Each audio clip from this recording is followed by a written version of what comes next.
ਇੱਕ ਦੂਸਰੇ ਗਰੁੱਪ ਵਿੱਚ ਆਡੀਓ ਰਿਕਾਰਡਿੰਗ ਰਾਹੀਂ ਪਰਮਿੰਦਰ ਖੁਰਾਨਾ ਦੇ ਜ਼ਿਹਨ ਵਿੱਚ ਇੱਕ ਸਵਾਲ ਆ ਗਿਆ।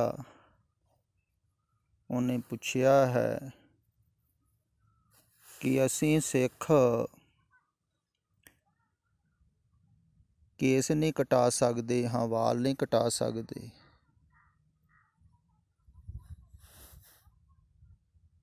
ਸਾਬਤ ਸੂਰਤ ਰਹਿਣਾ ਹੈ, ਨੇਚਰ ਦੇ ਨਾਲ ਛੇੜਛਾੜ ਨਹੀਂ ਕਰਨੀ, ਇਹੋ ਹੀ ਕਿਹਾ ਜਾਂਦਾ ਹੈ ਨਾ। ਪ੍ਰਚਾਰਕ ਇਹੋ ਹੀ ਕਹਿੰਦੇ ਹਨ। ਤੋ ਪੁੱਛਦਾ ਹੈ ਫਿਰ ਨਾਖ ਨੂੰ ਕਿਉਂ ਕੱਟ ਸਕਦੇ ਹਾਂ, ਨਹੁੰ ਕਿਉਂ ਕੱਟੇ ਜਾਂਦੇ ਆ? ਫਿਰ ਤੇ ਨੇਚਰ ਦੇ ਨਾਲ ਛੇੜਛਾੜ ਤੇ ਹੋ ਹੀ ਗਈ ਨਾ।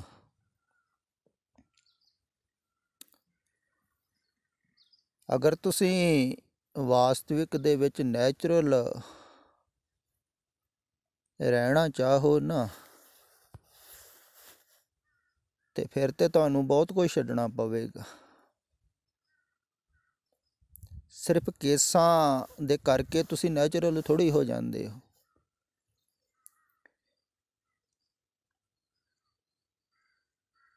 ਤੇ ਨਹੁੰ ਕੱਟਣ ਕਰਕੇ ਨੇਚਰ ਤੋਂ ਦੂਰ ਥੋੜ੍ਹੀ ਹੋ ਜਾਂਦੇ ਤੁਸੀਂ ਨੇਚਰ ਤੋਂ ਬਹੁਤ ਦੂਰ ਚਲੇ ਗਏ ਹੋ।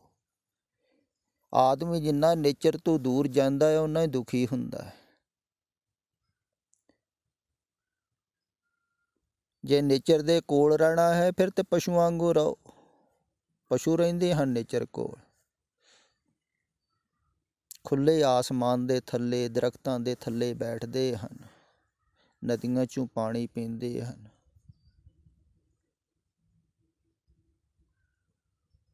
ਤੇ ਪਸ਼ੂਆਂ ਨੂੰ ਆਪਾਂ ਕਹਿ ਸਕਦੇ ਹਾਂ ਨੈਚੁਰਲ ਹਨ। ਤੇ ਫਿਰ ਤੇ ਸਭ ਕੁਝ ਛੱਡਣਾ ਪਵੇਗਾ। ਕੋਠੀਆਂ ਵੀ ਨੈਚੁਰਲ ਨਹੀਂ ਹੈ, ਏਸੀ ਵੀ ਨੈਚੁਰਲ ਥੋੜ੍ਹੀ ਹੈ, ਕਾਰਾਂ ਵੀ ਨੈਚੁਰਲ ਨਹੀਂ ਹਨ। ਦਰਅਸਲ ਹੁਣ ਦੇ ਆਦਮੀ ਬਿਲਕੁਲ ਹੀ ਨੇਚਰ ਤੋਂ ਦੂਰ ਚਲੇ ਗਿਆ ਹੈ। ਕੱਪੜੇ ਵੀ ਨੈਚੁਰਲ ਨਹੀਂ ਹਨ ਤੁਹਾਡੇ।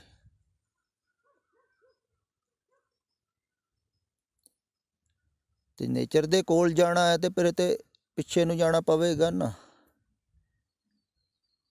ਅਗਰ ਜ਼ਿਆਦਾ ਨੇਚਰ ਦੇ ਕੋਲ ਚਲੇ ਗਏ ਤੇ ਸਿੱਖ ਤੇ ਤੁਹਾਨੂੰ ਸਿੱਖ ਸਮਝਣਗੇ ਹੀ ਨਹੀਂ। ਉਹਨੂੰ ਸਿੱਖ ਥੋੜ੍ਹੀ ਸਮਝਣਗੇ। ਹੁਣ ਜਿਹੜਾ ਜੰਗਲ ਦੇ ਵਿੱਚ ਰਹਿ ਰਿਹਾ ਹੈ,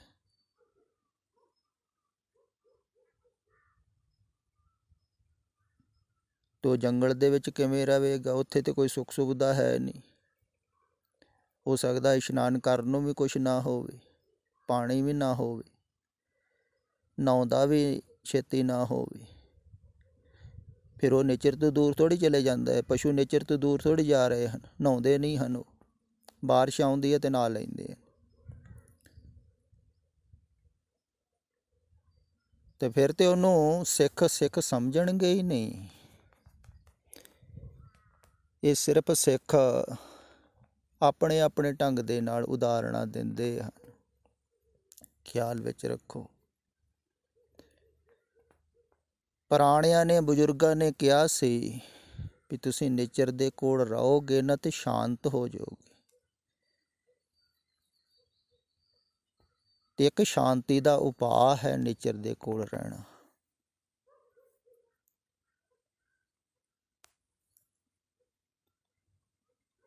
ਪਰ ਸਿਰਫ ਕੇਸਾਂ ਕਰਕੇ ਨੈਚੁਰਲ ਥੋੜ੍ਹੀ ਹੋ ਜਾਂਦੇ ਹੋ ਤੁਸੀਂ।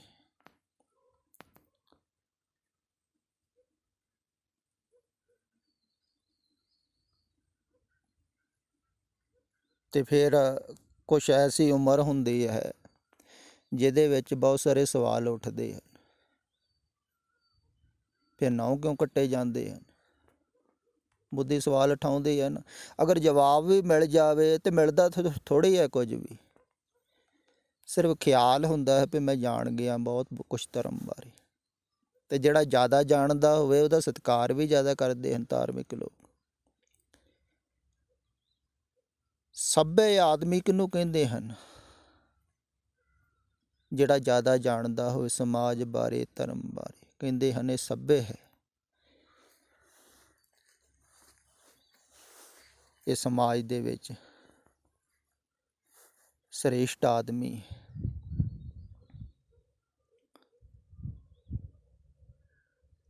ਤੇ ਸਮਝ ਵੱਧਦੀ ਹੈ ਸਵਾਲਾਂ ਦੇ ਜਵਾਬ ਇਕੱਠੇ ਕਰਕੇ, ਪਰ ਇਹਦੇ ਨਾਲ ਉਪਲਬਧੀ ਨਹੀਂ ਹੁੰਦੀ ਹੈ। ਇਹਦੇ ਨਾਲ ਹੰਕਾਰ ਵੱਧਦਾ ਹੈ। ਤਾਂ ਇੱਧਰ ਹੰਕਾਰ ਦੀ ਗੱਲ ਕੀਤੀ ਜਾ ਰਹੀ ਹੈ, ਹੰਕਾਰ ਮਿਟਾਉਣ ਦੀ ਗੱਲ ਕੀਤੀ ਜਾ ਰਹੀ ਹੈ। ਇੱਧਰ ਸਮਝਦਾਰੀ ਵਧਾਉਣ ਦੀ ਗੱਲ ਨਹੀਂ ਕੀਤੀ ਜਾ ਰਹੀ। ਸਾਰੇ ਹੀ ਧਾਰਮਿਕ ਸਵਾਲਾਂ ਦੇ ਜਵਾਬ ਤੁਸੀਂ ਲੱਭ ਲਓਗੇ ਤੇ ਤਰਕ ਦੇ ਨਾਲ ਕੁਛ ਨਾ ਕੁਛ ਸਿੱਧ ਕਰ ਹੀ ਦਿਓਗੇ ਤੁਸੀਂ। ਜਿਵੇਂ ਹਿੰਦੂ ਬ੍ਰਾਹਮਣ ਹਨ ਨਾ, ਚੋਟੀ ਰੱਖਦੇ ਹਨ, ਤੇ ਇੱਕ ਤਰਕ ਦੇ ਰਿਹਾ ਸੀ, ਇਹ ਤਾਂ ਰੱਖਦੇ ਹਨ ਵੀ ਬਿਜਲੀ ਪੈਂਦੀ ਹੈ ਨਾ, ਕਹਿੰਦੇ ਉੱਪਰੋਂ ਜਦੋਂ, ਤੇ ਉਹ ਨੁਕਸਾਨ ਬਹੁਤ ਕਰਦੀ। ਤੇ ਬੜੀਆਂ ਬੜੀਆਂ ਬਿਲਡਿੰਗਾਂ 'ਤੇ ਉਹ ਟਾਵਰ ਲਾਏ ਹੁੰਦੇ ਹਨ, ਅਰਥ ਕੀਤਾ ਹੁੰਦਾ ਹੈ ਧਰਤੀ ਨੂੰ ਵੀ ਬਿਲਡਿੰਗ ਨੂੰ ਨੁਕਸਾਨ ਨਾ ਹੋਵੇ। ਤੇ ਕਹਿੰਦੇ ਇੱਦਾਂ ਹੀ ਉਹਨਾਂ ਨੇ ਇਹ ਟਾਵਰ ਖੜਾ ਕੀਤਾ ਹੋਇਆ, ਬੋਦੀ ਰੱਖੀ। ਹੁਣ ਉਹ ਆਪਣਾ ਤਰਕ ਦਿੰਦੇ ਆ, ਜਿਹੜੇ ਖੜਾਵਾਂ ਪਾਉਣ ਵਾਲੇ ਹਨ ਉਹ ਆਪਣਾ ਤਰਕ ਦਿੰਦੇ ਹਨ। ਹਰ ਇੱਕ ਧਾਰਮਿਕ ਆਪਣੇ ਆਪਣੇ ਤਰਕ ਦੇ ਕੇ ਨਾ ਹਰ ਇੱਕ ਚੀਜ਼ ਨੂੰ ਸਿੱਧ ਕਰ ਲੈਂਦਾ ਹੈ, ਤੇ ਸਿੱਧ ਕੀਤੀ ਜਾ ਸਕਦੀ। ਤੇ ਇਹਦੇ ਨਾਲ ਕੋਈ ਉਪਲਬਧੀ ਥੋੜ੍ਹੀ ਹੋ ਜਾਂਦੀ ਹੈ। ਹੁਣ ਪੁਰਾਣੇ ਬਜ਼ੁਰਗਾਂ ਨੇ ਤਾਂ ਕਿਹਾ ਸੀ ਨੈਚੁਰਲ ਥੋੜ੍ਹਾ ਜਿਹਾ ਰਹੋ, ਬਹੁਤਾ ਟੌਰ ਸ਼ੌਰ ਨਾ ਕੱਢੋ। ਪੁਰਾਣੇ ਸਮਿਆਂ ਦੇ ਵਿੱਚ ਕੇਸ ਕਟਾ ਕੇ ਆਦਮੀ ਟੌਰ ਸ਼ੌਰ ਕੱਢਦਾ ਸੀ, ਦਿਖਾਉਂਦਾ ਸੀ ਲੋਕਾਂ ਨੂੰ ਮੈਂ ਖਾਸ ਹਾਂ, ਮੈਂ ਸ੍ਰੇਸ਼ਟ ਹਾਂ। ਹੁਣ ਵੀ ਇੱਦਾਂ ਕਰਦੇ ਹਨ ਕਈ, ਬੜੇ ਫੈਸ਼ਨ ਕਰਦੇ ਹਨ, ਬਾਹਰੋਂ ਦਿਖਾਉਂਦੇ ਹਨ ਲੋਕਾਂ ਨੂੰ ਵੀ ਅਸੀਂ ਦੇਖੋ ਸਾਡੇ ਵੱਲ। ਪਰ ਕੇਸਾਧਾਰੀ ਵੀ ਤਾਂ ਐਸੇ ਹੀ ਕਰ ਰਹੇ ਹਨ। ਉਹ ਬੜੀ ਸੁੰਦਰ ਦਸਤਾਰ ਬੰਨ੍ਹਦੇ ਹਨ, ਉੱਪਰ ਤਰ੍ਹਾਂ ਤਰ੍ਹਾਂ ਦੀਆਂ ਦਸਤਾਰਾਂ ਬੰਨ੍ਹੀਆਂ ਜਾਂਦੀਆਂ ਹਨ, ਤਰ੍ਹਾਂ ਤਰ੍ਹਾਂ ਦੇ ਕੱਪੜੇ ਪਾ ਕੇ ਫਿਰ ਉੱਦਾਂ ਹੀ ਉਹ ਮਾਡਲਿੰਗ ਕਰ ਰਹੇ ਹਨ। ਅਤੇ ਫਰਕ ਤਾਂ ਕੁਝ ਵੀ ਨਾ ਹੋਇਆ, ਫਰਕ ਥੋੜ੍ਹੀ ਹੋਇਆ। ਹੰਕਾਰ ਦੀ ਤ੍ਰਿਪਤੀ ਤੇ ਉਹ ਵੀ ਕਰ ਹੀ ਰਹੇ ਹਨ, ਉਹ ਕੇਸਾਧਾਰੀ ਹੋ ਕੇ ਕਰ ਰਹੇ ਹਨ। ਕੇਸਾਧਾਰੀ ਜ਼ਿਆਦਾ ਹੰਕਾਰੀ ਹੋ ਗਏ ਹਨ। ਪੱਗ ਬੰਨ੍ਹ ਕੇ ਦੇਖੋ ਆਦਮੀ ਕਿੱਦਾਂ ਆਕੜ ਕੇ ਚੱਲਦਾ, ਸਾਰੀ ਦੁਨੀਆ ਕੀੜਾ ਮਕੌੜੇ ਲੱਗਦੇ ਹਨ ਉਹਨੂੰ, ਮੋਨੇ ਕੋਨ ਤੋਂ ਹੰਕਾਰ ਦੀ ਤ੍ਰਿਪਤੀ ਕਰ ਰਿਹਾ। ਤੇ ਇੱਧਰ ਹੰਕਾਰ ਛੱਡਣ ਵਾਸਤੇ ਕਿਹਾ ਜਾ ਰਿਹਾ ਹੈ। ਤੇ ਹੋ ਸਕਦਾ ਹੈ ਹੰਕਾਰ ਛੱਡਣ ਵਾਸਤੇ ਉਲਟਾ ਕੰਮ ਕਰਨਾ ਪਵੇ, ਫਿਰ ਤੁਸੀਂ ਕਰਨ ਨੂੰ ਤਿਆਰ ਹੋਵੋਗੇ। ਬਾਣੀ 'ਚ ਵੀ ਇਉਂ ਕਿਹਾ ਹੈ ਨਾ, ਜਿਸ ਸਿਰ ਰਚ ਰਚ ਬਾਂਧਤ ਭਾਗ, ਸੋ ਸਿਰ ਚੁੰਚ ਸਵਾਰੈ ਕਾਗ। ਕਹਿੰਦੇ ਜਿਹੜੇ ਸਿਰ ਦੇ ਉੱਤੇ ਤੂੰ ਬੜੇ ਲੜ ਰੱਖ ਕੇ ਨਾ ਸਵਾਰ ਕੇ ਪੱਗ ਬੰਨ੍ਹਦਾ, ਉਹ ਸਿਰ ਇੱਕ ਦਿਨ ਧੂੜ ਦੇ ਵਿੱਚ ਪਿਆ ਹੋਣਾ ਹੈ। ਪਏ ਹੀ ਹੁੰਦੇ ਸੀ, ਰੁਲਦੇ ਰਹਿੰਦੇ ਹਨ ਸਿਰ, ਕੌਣ ਪੁੱਛਦਾ ਹੈ। ਸੋ ਸਿਰ ਚੁੰਚ ਸਵਾਰੈ ਕਾਗ, ਕਾਂ ਫਿਰ ਉੱਤੇ ਬੈਠ ਕੇ ਨਾ ਚੁੰਝ ਸਵਾਰਦਾ ਸਿਰ ਦੇ ਨਾਲ, ਗੰਦੀ ਵਿਸ਼ਟਾ ਦੇ ਨਾਲ ਲਿਬੜੀ ਹੋਈ। ਇਹ ਸਿਰ ਦਾ ਮਾਣ ਕਰਦਾ।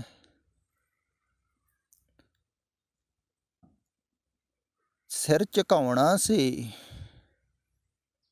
ਸਿਰ ਝੁਕਣਾ ਚਾਹੀਦਾ ਹੈ, ਪਰ ਖਿਆਲ ਵਿੱਚ ਰੱਖੋ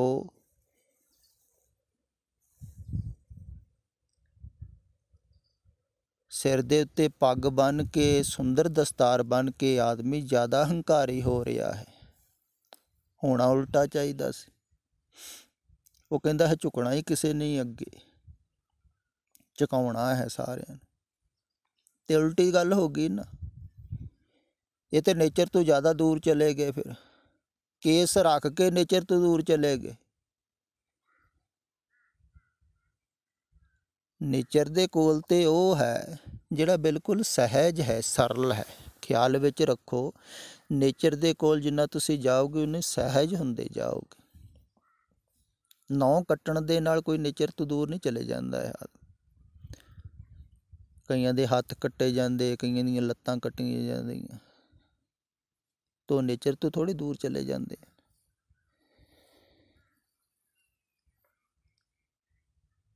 ਤੇ ਕਈਆਂ ਦੇ ਸਿਰ ਵੀ ਕੱਟੇ ਗਏ, ਦੇਖੋ, ਤਾਂ ਵੀ ਉਹ ਨੇਚਰ ਤੋਂ ਦੂਰ ਨਹੀਂ ਗਏ। ਤੇ ਨੇਚਰ ਦੇ ਕੋਲੇ ਆਦਮੀ ਜਦੋਂ ਜਾਂਦਾ ਹੈ ਨਾ, ਕੋਲੇ ਜਾਣ ਦਾ ਭਾਵ ਸਰੀਰ ਜਿੱਥੇ ਪੈਦਾ ਹੋਇਆ ਹੈ, ਜਿਹੜੇ ਵਾਤਾਵਰਣ 'ਚ ਪੈਦਾ ਹੋਇਆ ਹੈ, ਜਿਹੋ ਜਿਹੇ ਮਾਹੌਲ 'ਚ ਪੈਦਾ ਹੋਇਆ ਹੈ, ਵੈਸਾ ਹੀ ਉਹਨੂੰ ਛੱਡ ਦੇਣਾ, ਉਹਨੂੰ ਵੈਸਾ ਹੀ ਰਹਿਣ ਦੇਣਾ, ਵੈਸਾ ਹੀ ਜੀਣ ਦੇਣਾ। ਸਹਿਜ, ਸਰਲ,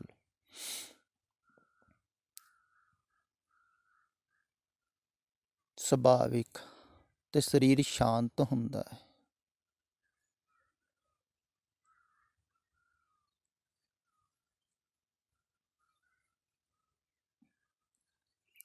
ਤੇ ਜਿੰਨਾ ਕੋਈ ਸਰੀਰ ਨੂੰ ਸਜਾਉਂਦਾ ਹੈ,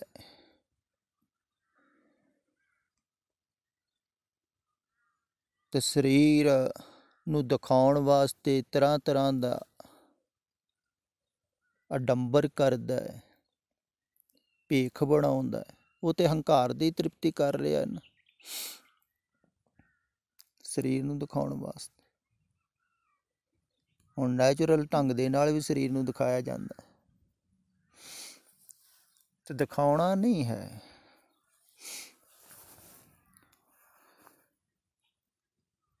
ਇਹਦਾ ਅਭਿਮਾਨ ਕੀ, ਹੰਕਾਰ ਕੀ? ਕਹਿਣ ਦਾ ਭਾਵ ਇਹ ਹੈ ਵੀ ਸਰੀਰ ਦਾ ਹੰਕਾਰ ਨਹੀਂ ਕਰਨਾ ਹੈ, ਇਹਨੂੰ ਦਿਖਾਉਣਾ ਥੋੜ੍ਹੀ, ਇਹਦਾ ਪ੍ਰਦਰਸ਼ਨ ਥੋੜ੍ਹੀ ਕਰਨਾ ਸਰੀਰ ਦਾ। ਜਾਨਵਰ ਕੋਈ ਪ੍ਰਦਰਸ਼ਨ ਕਰਦੇ ਹਨ ਵੀ ਮੈਂ ਬੜਾ ਸੋਹਣਾ ਹਾਂ, ਇੱਕ ਦੂਸਰੇ ਨੂੰ ਦੱਸਦੇ ਹਨ ਵੀ ਆਹ ਦੇਖੋ ਮੇਰੇ ਵੱਲ, ਵੀ ਮੇਰੇ ਬਾਲ ਬੜੇ ਬੜੇ ਹਨ, ਜਿਵੇਂ ਬੱਬਰ ਸ਼ੇਰ ਕਹਿ ਦੇਵੇ ਦੂਜਿਆਂ ਨੂੰ, ਅਤੇ ਤੁਹਾਡੇ ਛੋਟੇ ਛੋਟੇ, ਮੈਂ ਬੜਾ ਸੋਹਣਾ ਲੱਗਦਾ। ਇਹ ਸੁਭਾਵਿਕ ਹੈ। ਕਿਸੇ ਨੂੰ ਬਾਲ ਵੱਡੇ ਦਿੱਤੇ, ਕਿਸੇ ਨੂੰ ਛੋਟੇ ਦਿੱਤੇ, ਕਿਸੇ ਨੂੰ ਚੰਗੇ ਦਿੱਤੇ, ਕਿਸੇ ਨੂੰ ਕਾਲੇ ਦਿੱਤੇ, ਕਿਸੇ ਨੂੰ ਲਾਲ ਦਿੱਤੇ। ਪ੍ਰਕਿਰਤੀ ਰੰਗ ਬਰੰਗੀ।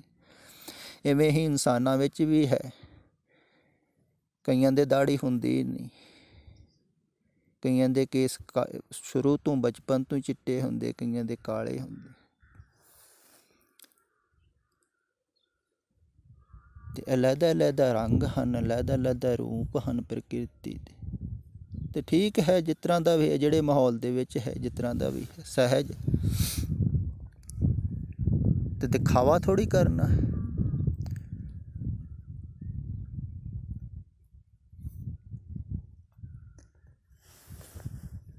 ਤੇ ਹੰਕਾਰ ਹੀ ਹੈ ਨਾ। ਤੇ ਇਸ ਹੰਕਾਰ ਨੂੰ ਤੋੜਨ ਵਾਸਤੇ ਹੋ ਸਕਦਾ ਉਲਟਾ ਕੰਮ ਵੀ ਕਰਨਾ ਪਵੇ। ਜਿਵੇਂ ਪਿੱਛੇ ਮੈਂ ਕਿਹਾ ਸੀ ਨਾ, ਇੱਕ ਕਹਾਣੀ ਵੀ ਫਕੀਰ ਨੇ ਸਮਰਾਟ ਦੇ ਸਾਰੇ ਕੱਪੜੇ ਲਵਾ ਤੇ, ਮੂੰਹ ਤੇ ਕਾਲਖ ਮਲ ਤੀ, ਆਪਣਾ ਜੋੜਾ ਦੇ ਦਿੱਤਾ ਵੀ ਮਾਰ ਸਿਰ ਦੇ ਵਿੱਚ, ਸ਼ਹਿਰ ਦੇ ਚੱਕਰ ਕੱਢ। ਅਗਰ ਧਾਰਮਿਕਤਾ ਦਾ ਹੰਕਾਰ ਹੋ ਗਿਆ ਤੇ ਸਿੱਖੀ ਦਾ ਹੰਕਾਰ ਹੋ ਗਿਆ ਵੀ ਮੈਂ ਖਾਸ ਸਿੱਖ ਹਾਂ, ਕਈਆਂ ਨੂੰ ਹੁੰਦਾ ਹੈ ਨਾ, ਤੋ ਤੇ ਥੋੜ੍ਹਾ ਜਿਹਾ ਉੱਧਰੋਂ ਪਹਿਰਾਵਾ ਵੀ ਬਦਲ ਦੇਣ ਤਾਂ ਵੀ ਵਿਰੋਧੀ ਹੋ ਜਾਂਦੇ ਹਨ ਲੋਕ। ਤੇ ਅਗਰ ਸਭ ਕੁਛ ਹੀ ਲਾ ਦੇਣ ਤੇ ਕਿੰਨਾ ਅਪਮਾਨ ਕਰਨਗੇ। ਪਰ ਉਹ ਅਪਮਾਨ ਤੁਸੀਂ ਸਹਿਣ ਨੂੰ ਤਿਆਰ ਹੋ? ਇੱਧਰ ਹੰਕਾਰ ਨੂੰ ਛੱਡਣ ਦੀ ਗੱਲ ਕੀਤੀ ਜਾ ਰਹੀ ਹੈ, ਤੁਸੀਂ ਤੇ ਬਾਹਰ ਦੀਆਂ ਗੱਲਾਂ ਕਰਦੇ ਹੋ, ਕੇਸ ਰੱਖਣੇ ਆ ਕਿ ਨਹੀਂ ਰੱਖਣੇ। ਇੱਥੇ ਕੇਸਾਂ ਦੀ ਗੱਲ ਥੋੜ੍ਹੀ ਹੋ ਰਹੀ ਹੈ, ਵਾਲਾਂ ਦੀ ਗੱਲ ਥੋੜ੍ਹੀ ਹੋ ਰਹੀ, ਇੱਥੇ ਸਰੀਰ ਦੀ ਗੱਲ ਥੋੜ੍ਹੀ ਹੋ ਰਹੀ, ਇੱਥੇ ਅੰਦਰ ਦੀ ਗੱਲ ਹੋ ਰਹੀ, ਬਾਹਰ ਦੀ ਗੱਲ ਹੀ ਨਹੀਂ। ਬਾਹਰਲੇ ਧਰਮ ਦੀ ਕੋਈ ਗੱਲ ਨਹੀਂ ਹੋ ਰਹੀ ਹੈ। ਇੱਥੇ ਵਾਸਤਵਿਕ ਬਿਮਾਰੀ, ਹੋਂ ਦੀ ਬਿਮਾਰੀ, ਭਾਵੇਂ ਮੁਸਲਮਾਨ ਨੂੰ ਹੋਵੇ, ਸਿੱਖ ਨੂੰ ਹੋਵੇ, ਈਸਾਈ ਨੂੰ ਹੋਵੇ, ਯਹੂਦੀ ਨੂੰ ਹੋਵੇ, ਉਹ ਤਾਂ ਇੱਕੋ ਹੀ ਹੈ ਨਾ। ਹੋਂ ਤਾਂ ਸਾਰਿਆਂ ਨੂੰ ਇੱਕੋ ਹੀ ਹੈ। ਦੇਖੋ ਕਮਾਲ ਦੀ ਗੱਲ। ਅਤੇ ਫਿਰ ਹੋਂ ਦਾ ਇਲਾਜ ਵੀ ਇੱਕੋ ਹੀ ਹੈ। ਉਹ ਇਲਾਜ ਮੈਂ ਦੱਸ ਰਿਹਾ ਹਾਂ। ਅਤੇ ਜਿਹੜਾ ਵੀ ਇਸ ਇਲਾਜ ਨੂੰ ਅਪਣਾਵੇਗਾ, ਉਹ ਭਾਵੇਂ ਹਿੰਦੂ ਹੋਵੇ, ਸਿੱਖ ਹੋਵੇ, ਈਸਾਈ ਹੋਵੇ, ਕੋਈ ਵੀ ਹੋਵੇ। ਅਤੇ ਮੈਂ ਪੁੱਛਦਾ ਨਹੀਂ ਹਾਂ ਕਿਸੇ ਨੂੰ ਤੂੰ ਕਿਹੜੇ ਧਰਮ ਨੂੰ ਮੰਨਣ ਵਾਲਾ ਹੈ। ਇਹ ਵੀ ਖਿਆਲ ਵਿੱਚ ਰੱਖੋ। ਮੈਂ ਕਿਸੇ ਦੀ ਨਾ ਜਾਤੀ ਪੁੱਛੀ ਹੈ, ਨਾ ਪਾਤੀ ਪੁੱਛੀ ਹੈ, ਨਾ ਧਰਮ ਪੁੱਛਿਆ ਹੈ ਕਦੀ। ਬਹੁਤ ਸੁਣਦੇ ਹਨ, ਫੋਨ ਵੀ ਕਰਦੇ ਹਨ, ਤਾਂ ਵੀ ਨਹੀਂ ਮੈਂ ਕਦੀ ਪੁੱਛਿਆ ਤੂੰ ਕਿਹੜੇ ਧਰਮ ਦਾ। ਧਰਮ ਦਾ ਮਤਲਬ ਹੀ ਨਹੀਂ ਇੱਥੇ, ਸਿੱਧੀ ਗੱਲ ਹੈ। ਕਿਸੇ ਵੀ ਧਰਮ ਦੇ ਹੋ, ਉੱਪਰ ਕਿਆ ਲੈਣਾ ਦੇਣਾ ਹੈ। ਬਿਮਾਰੀ ਅੰਦਰ ਹੈ, ਤੁਹਾਡੇ ਅੰਦਰੋਂ ਬਿਮਾਰੀ ਨੂੰ ਮਿਟਾਉਣਾ ਹੈ। ਤਾਂ ਉਸ ਮਿਟਾਉਣ ਵਾਸਤੇ ਬਿਮਾਰੀ ਨੂੰ ਹੋ ਸਕਦਾ ਹੈ ਬਾਹਰਲਾ ਧਰਮ ਵੀ ਤੁਹਾਨੂੰ ਛੱਡਣਾ ਪਵੇ। ਛੱਡਣਾ ਹੀ ਪਵੇਗਾ, ਤਾਂ ਹੀ ਮਿਟੇਗੀ। ਖਿਆਲ ਵਿੱਚ ਰੱਖੋ, ਇਸ ਧਰਮ ਕਰਕੇ ਵੀ ਉਹ ਬਿਮਾਰੀ ਟਿਕੀ ਰਹੇਗੀ। ਮੈਂ ਸਿੱਖ ਹਾਂ, ਮੈਂ ਹਿੰਦੂ ਹਾਂ, ਉਹ ਅਹੰਕਾਰ। ਮੈਂ ਹਾਂ ਕੁਝ, ਉਹੀ ਤਾਂ ਬਿਮਾਰੀ ਹੈ। ਪਹਿਲਾਂ ਤਾਂ ਜਾਤੀ ਦੇ ਨਾਲ ਜੁੜ ਗਈ, ਪਾਤੀ ਦੇ ਨਾਲ ਜੁੜ ਗਈ, ਘਰ ਦੇ ਨਾਲ ਜੁੜ ਗਈ, ਪਰਿਵਾਰ ਦੇ ਜੁੜ ਗਈ। ਮੈਂ ਕੌਣ ਹਾਂ? ਮੈਂ ਫਲਾਨਾ ਹਾਂ, ਫਲਾਨਾ ਮੇਰਾ ਪਿਤਾ ਹੈ, ਫਲਾਨੀ ਮੇਰੀ ਕੁੱਲ ਹੈ, ਮੈਂ ਸਿੱਖ ਹਾਂ। ਫਿਰ ਸਿੱਖਾਂ 'ਚ ਬਹੁਤ ਅਹੰਕਾਰ ਪਾਲਿਆ ਜਾ ਰਿਹਾ। ਕਹਿੰਦੇ ਬੜੀ ਜਨਮਾਂ ਜਨਮਾਂਤਰਾਂ ਦੀ ਤਪੱਸਿਆ ਹੋਵੇ ਨਾ, ਤਾਂ ਸਿੱਖਾਂ ਦੇ ਘਰ ਜਨਮ ਮਿਲਦਾ ਹੈ। ਇੱਦਾਂ ਪ੍ਰਚਾਰਕ ਕਹਿੰਦੇ ਹਨ। ਉਹਨਾਂ ਦਾ ਹੋਰ ਹੰਕਾਰ ਵਧਾ ਦਿੰਦੇ ਹਨ। ਆਹਾ ਹੈ ਕੋਈ ਮੇਰੇ ਵਰਗਾ? ਬੜੀ ਤਪੱਸਿਆ ਹੋ, ਮੇਰੀ ਸਿੱਖਾਂ ਦੇ ਘਰ ਜਨਮ ਹੋਇਆ, ਮਹਾਨ ਸਿੱਖ ਹਾਂ। ਉਹੀ ਤਾਂ ਹੰਕਾਰ ਹੈ। ਅਤੇ ਹੰਕਾਰ ਛੱਡਣਾ ਹੈ। ਅਤੇ ਹੰਕਾਰ ਨੂੰ ਛੱਡਣ ਵਾਸਤੇ ਇਹ ਬਾਹਰੋਂ ਧਰਮ ਵੀ ਛੱਡਣਾ ਪਵੇਗਾ। ਅਤੇ ਧਾਰਮਿਕ ਲੋਕਾਂ ਦਾ ਵਿਰੋਧ ਵੀ ਸਹਿਣਾ ਪਵੇਗਾ, ਅਪਮਾਨ ਵੀ ਸਹਿਣਾ ਪਵੇਗਾ।